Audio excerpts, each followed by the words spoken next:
welcome to Thorough Newspaper Analysis, which is presented to you by LawSikho. So today we will be discussing three articles. The first article is from the Hindu newspaper, which is titled as Pulling India's Democracy Back from the Brink. Recently, there have been so many discussions about the democratic setup in India as to how much have we been able to achieve it or not. And that is why this article discusses as to what steps can be taken to bring in the democracy of India back into shape. The second article is again from the Hindu, which is titled as Aligning a Missile Deal with Destination Manila. This talks about the recent deal which will be going to take place, which is going to take place between India and Philippines, Manila, because Manila is the capital of Philippines, as to what is the BrahMos missile and how is this going to add towards the Atmanirbhar Bharat as well as making defense more and more indigenous for the country. And the third article is from the Indian Express, which is titled as Small Can Be Beautiful. And this discusses as to how technology and e-commerce can add significantly to the growth of the MSMEs, which are the medium, small and micro enterprises in India. Lastly, we have the News and Flash column. So before we get into the discussion, let's know about the CLAT Prep course, which is Project Maverick course from LawSikho. So this is a course if you're preparing for CLAT 2021 or 2022, which is a very nominal course for only ₹100. So you can check it out in the description box below. An important announcement that we have been making that from the next Monday, thorough newspaper analysis for both Hindi and English will not be available on the main LawSikho channel. Rather, you can go and subscribe to our other channels, LawSikho Judiciary Test Prep channel, LawSikho CLAT Prep channel and LawSikho Hindi channel for such updates. The links to all these channels are available in the description box below. With this, let's see what is the multiple choice question from yesterday's discussion. Responsible artificial intelligence for all is a strategy of, your options are Niti Aayog, Ministry of Electronics and Information Technology, Ministry of Science and Technology, or none of the above. So this is the descriptive question for the day. Discuss the current position of the Indian democracy. How far have we been able to achieve the dream of being a real democracy? With this, let's discuss the first article for the day, which talks about India's democracy. So recently, Freedom House, which is based in Washington, and the Varieties of Democracy Project, which is based in Sweden, have downgraded India's democracy status. So as we know, there are various international indices and reports that rank the democracies of the world depending upon the various rights that are provided to the people therein. So it is a very big thing to be concerned about for India that the democracy or the status of Indian democracy has been downgraded by both of these, the Freedom House as well as the Varieties of Democracy Project in Washington and Sweden, respectively. Now let's understand that what were the early institutional checks on the rulers. We have to understand that the journey to reach on the democracy has not been very easy. And even for India, firstly, we had to struggle against the Britishers to first have independence. And then it was through the efforts of the framers of the Constitution of India that we had gotten the democratic setup in our country. So before we get deeper into this discussion, let's understand that what were the early institutional checks on the rulers, because as we know, the rulers had the monarchy system and thus there was no democracy whatsoever in that time.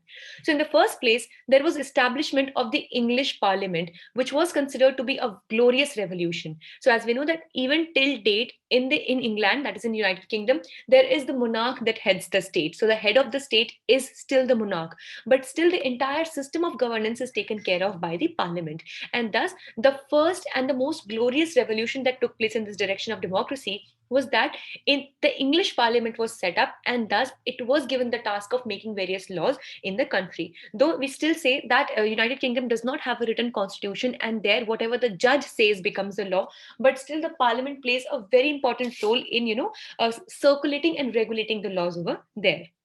Thus, an emboldened nobility asserted its right to be consulted by the monarch.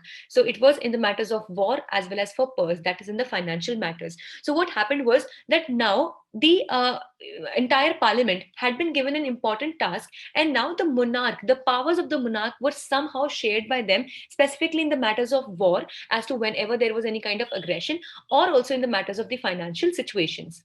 So in the times of late 1600s, French and American revolutions spawned political theory of the highest order. Now, if at all we want to recall the French Revolution as well as the American Revolution, so the very famous French Revolution back in 1789, it had actually made people think about and spawning against the political theory and the highest order of the clerk as well as the nobility. And that is why the people came together and they wanted and they demanded for their own rights. So in a way, they were the demands for democracy. Thus, in various parts and pockets of the world, struggles had taken place in order to give democracy to the people. So the freedom of all men created equal, that means they had the biggest demand was that everyone should be treated equally. So there should be like whatsoever position you are at, whatever status you have, or however rich you are, it should not be concerned with the matters of rights, and every individual in the society should be treated equally and should be given equal rights. And thus this became reality in the mid 1950s after the elimination of colonialism, inclusion of women and minorities. Now, if specifically if we take the case for India as well, so it was in the year 1947 when India had gained independence from the British rule, and thus the colonialism or the rule of colony, we like as in we were the colony of the Britishers. So this particular rule ended, and we included the women as well as the minorities in the entire political setup of the country.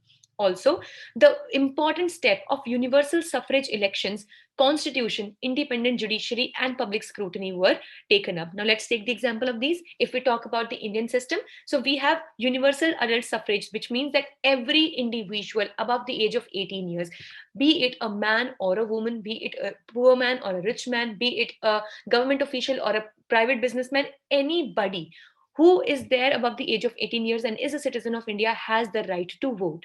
Then we have the constitution, which is the supreme, it is the supreme law of the land, and it is the constitution that gives power to all the fundamental rights that we have. Then we had the independent judiciary. So if at all there is any grievance, any interpretation of the constitutional laws have to be taken place, or if at all our rights are taken away, so we can definitely approach the judicial system, which is completely independent. Though in the current situation, if we consider, there have been a lot of questions upon the independence of judiciary as well. But yes, in the spirit, in the judiciary of India has been provided to be independent. And finally, we have the option of public scrutiny. Now, when we talk about public scrutiny, the most important act in this direction, the Right to Information Act, empowers the people like you and I, each one of us, to question the government. So if at all we have any doubt about the government spending or any problem regarding any functioning of the government, then we have the right to get public scrutiny done by means of the RTI Act.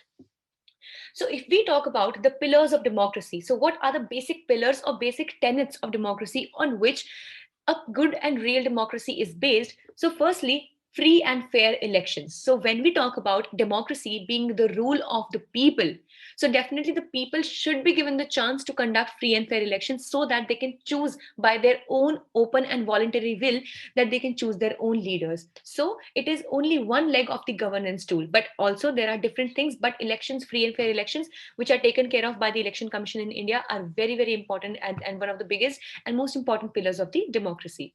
Second, other necessary things that are required to hold a steady democracy are, firstly, strength and independence of our public institutions. We have various public institutions, like we have our like for example the Reserve Bank of India, we have the government, we have the various schemes, policies running through the in the public domain. So all these should be independent and they should have strength to work in their direction.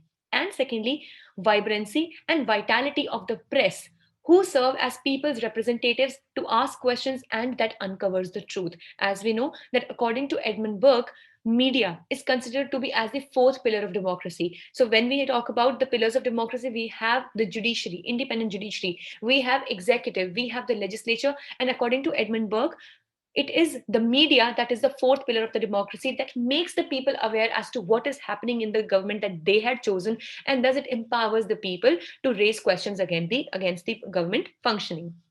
So here are some steps that are needed to save the democracy. Firstly, government must resist peevish responses. So basically, the government should be very vigilant, answerable, and accountable towards the people who actually had voted to constitute this government in the first place. Secondly, the courts and the press must own up to their part, and thus they should be independent and free from any outside influence. And thus, institutional independence is a hard won resource, and thus they should be completely independent from any kind of influence from the government, the executive, or any other kind of area. Thirdly, we should have strong aggressive opposition, which currently can be said to be the core problem which Indian democracy is currently suffering from. That it is not only the government in the country that should be strong. Rather, if we want to have a controlled government, as in that it should not move arbitrarily, and that democratic aspirations should be met most efficiently, so we need to have a very good and strong opposition as well, so that if at all the government is moving anywhere beyond its jurisdiction or it is misusing its power, so there is a good opposition that can point it out and also it can get it rectified. And that is why the quotation here fits very beautifully, that power corrupts and absolute power corrupts absolutely. So just to avoid the situation, we not only need to have a good and strong government, rather we also need to have a strong aggressive opposition. With this, let's discuss the second article for the day, which talks about the Manila deal. Now, recently, India and Philippines, please consider Manila is the capital of Philippines. That is why we are considering this deal to be as the Manila deal. So recently, India and Philippines signed the implementing arrangement for procurement of defense material and equipment procurement. With this, before I get into the discussion, please let me tell you what do we mean by procurement. So as a general term, whenever we are talking about the procurement in terms of two nations or any kind of dealing that takes place, procurement is the process of bringing in something. It is the process of making something available, buying something, or just making it available. So here, what procurement are we talking about? It is the procurement of the defense material and the equipment procurement. So the procurement of various things, various equipments that are used for the purpose of defense. So recently, India and Philippines, they have signed this implementing arrangement for procuring the defense materials. Basically, it will be India that would be supplying some defense goods and equipments to the Philippines, and thus Philippines will be importing such defense stuff from India.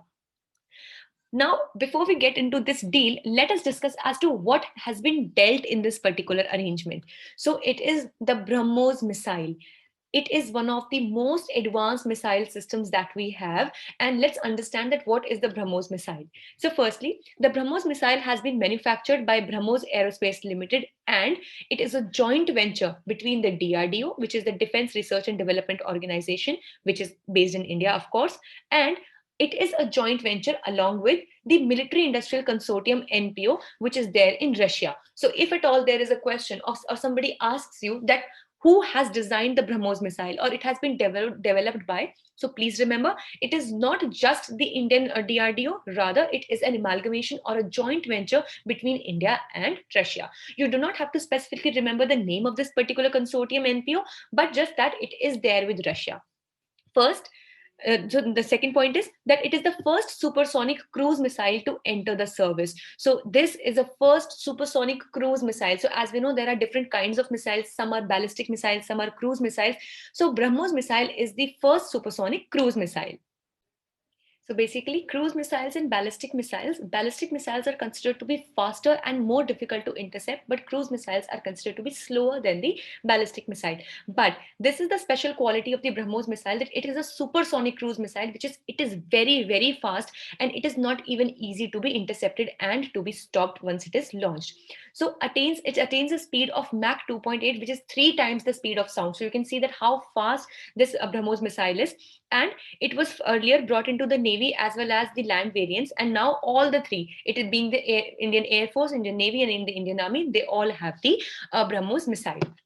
So these are the geopolitical impact of this particular deal, that if successfully India would be able to supply this BrahMos missile to Philippines. So firstly, it would caution China, with whom Philippines has been with territorial conflict in South China Sea. Now, how will that be possible?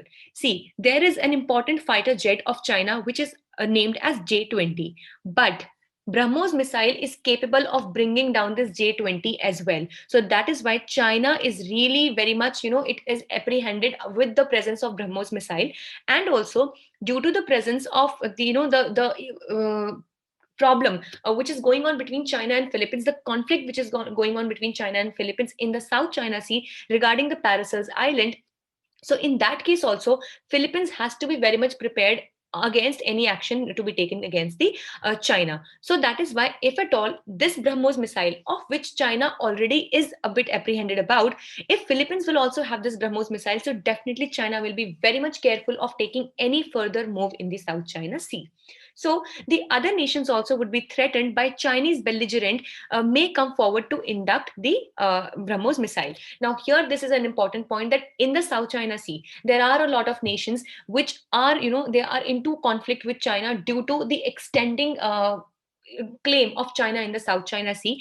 And that is why, if at all, they also want to stop the Chinese presence, it is very much possible that they would also come forward to procure or buy the BrahMos missile from India. And that is why it would give a benefit to India, not only in the economic terms, but also in the soft and hard power profile. Now, what we talk about the soft and hard power profile, by soft power, we mean the power of diplomacy. So it will definitely give India a better position amongst the ASEAN nations. And also, if we talk about the hard power profile, it will also prove India to be militarily and also in the matters of defense to be very much equipped, and also being very much reliant on itself.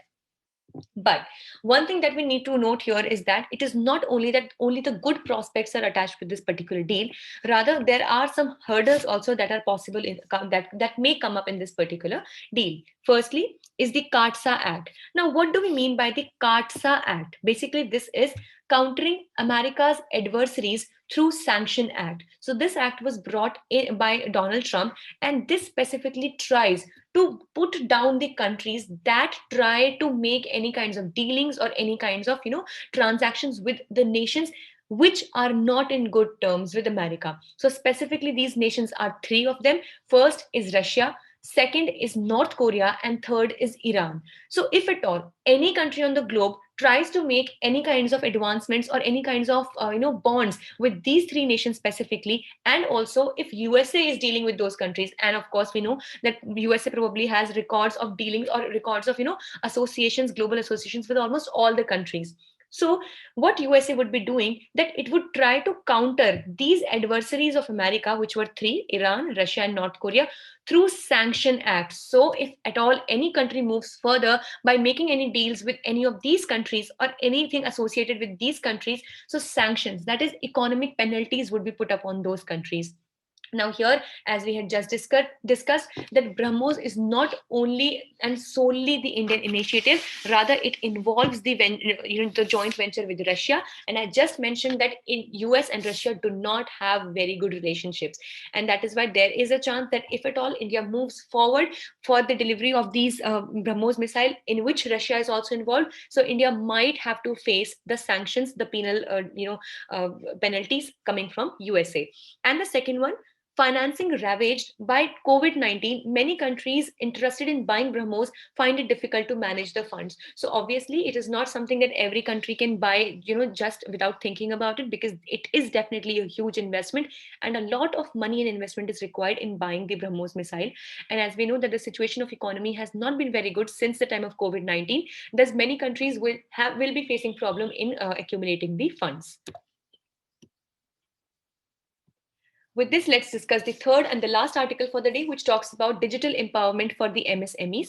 So recently, Prime Minister's vision for vocal for local and Atmanirbhar Bharat has taken a hype, and that is why it has added a lot for empowering, specifically digitally empowering the MSMEs. Now, what are the MSMEs? MSMEs stand for medium, small, and micro enterprises. So basically, these are various kinds of startups. So different levels of startups, depending upon their funds and capacity, are there. They can be medium, they can be small, and as well as they can also be micro enterprises. Now, how about can they capture the market? Firstly, by manufacturing by small units, cottage industries and MSMEs, if facilitated, will be the game changer. So basically, if at all we are able to focus on these small units and cottage industries as well as the MSMEs, and we can push them into the manufacturing sector, so definitely it will be the game changer in providing not only the goods and services, rather also good amount of employment in the country. Secondly, China captured the world market through having guilds and business centers and single window approach. So as we know that within a few years alone, China has become the manufacturing hub of the world, and thus it was actually able to do so and achieve this particular position by investing in a lot of the business centers and forming these small guilds wherein the people could come together and start the process of manufacturing. Thirdly, now the best way to establish supply chains is to invest in digital transformation and leverage modern technology. So it is better that the more we invest into this and the more digital transformation we can get through, it will actually add to the supply chains, and thus even these small MSMEs can become major part and they can become important segments of the supply chains. And finally, by investing in e-commerce provides opportunities for MSMEs to partner them in supply and delivery networks. Now, as we know that the platforms like Flipkart, Amazon, eBay, etc., they have made it very much easy. They have made it quite easier for the people and for the the new startups to get engaged and promoting their goods and services via means of these e-commerce platforms. So that is why we should be providing more of these opportunities in order to enhance the scope of the MSMEs. So, here are some steps to build a robust e commerce setup in the country. Firstly, addressing the roadblocks that the sector suffers in terms of ease of doing business online. See, when we talk about the online setup, there has to be a complete consideration that must be given to the availability of such resources, as we know that the digital divide is a huge problem in the country and many people are not even equipped with smartphones and internet. So when we talk about e-commerce or online selling of goods, it has to be made sure that this basic infrastructure is made available to all the people, and thus such roadblocks or such obstacles which hamper the doing business activity, so they should be addressed in the first place. Secondly, simplify the principal place of business requirement, especially for online sellers. As we know that recently it was made compulsory to write in the origin of a particular good as to which country has manufactured that good. So now, if you visit any kind of e-commerce site, you will be able to notice that where was this particular good made. So it is specifically written made in India, made in Germany, made in Korea, etc. So this definitely will make people more aware as to what goods are produced in the country itself, and thus we can be more vocal about the local production and goods. Thirdly, provide MSMEs with hand-holding support to understand how e-commerce functions. So maybe various kinds of webinars, various kinds of seminars, and also such activities or such conferences can help various MSMEs in holding the basic information as to how e-commerce functions in the better way. Fourthly, build infrastructure, both physical and digital infrastructure, important for digital transformation. Like for example, the physical infrastructure can be various warehouses, it can be for the storing of goods, it can be various offices, etc. And digital infrastructure is when we provide good speed of internet, smart devices, etc. Fifthly, dovetail the skilling policy to meet the future demand of the sector. So it is not only to upscale and upgrade the this market, rather we have to also make the workers more skilled and equipped so that they can cope up with the changing demand of the employment sector, and thus people should also be skilled alongside. Sixth, increase exports via e-commerce. So definitely it should not be only limited to the country or only the domestic movement of the goods. Rather, the exports should be made to, rather there should be an increase in the exports also by means of e-commerce. And lastly, create a consolidated policy framework for e-commerce exports. So we should have a proper framework as to what countries will we be having, like for example, which countries are we having the free trade agreements with, what would be the custom duties, etc. And thus such policies will help in developing the foreign trade, and it would become more and better fully leveraged. So let's see, what do we have for news in flash today?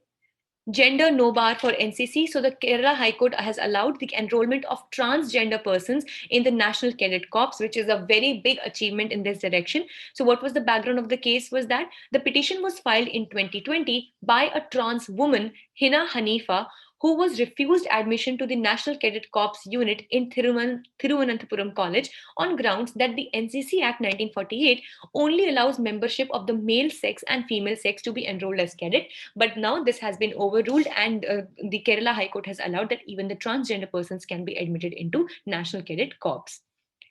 Secondly, same-sex marriages have been allowed in Japan. So it's like a win-win situation on the domestic front also and in the international front also. So in Japan, the same-sex marriages have been allowed by the court. So the Japanese court yesterday ruled that the country's failure to recognize same-sex marriages was unconstitutional, and thus same-sex marriages will be recognized in Japan only if the parliament enacts a legislation. So at least a heads up has been given by the Japanese court, and thus we should be looking forward to such legislations and enactments coming in India in the near future as well.